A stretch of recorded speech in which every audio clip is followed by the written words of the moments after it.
I am finally adding 3D modeling to my dolls.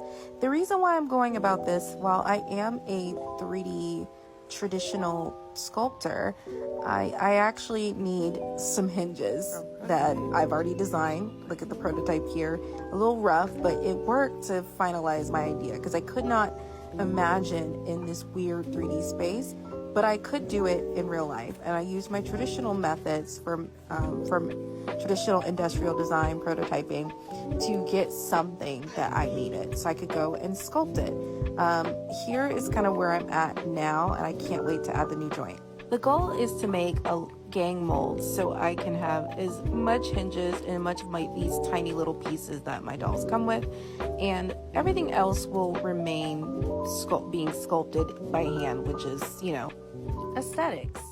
My goal is to give doll making to the world in a whole new way that's never been seen before.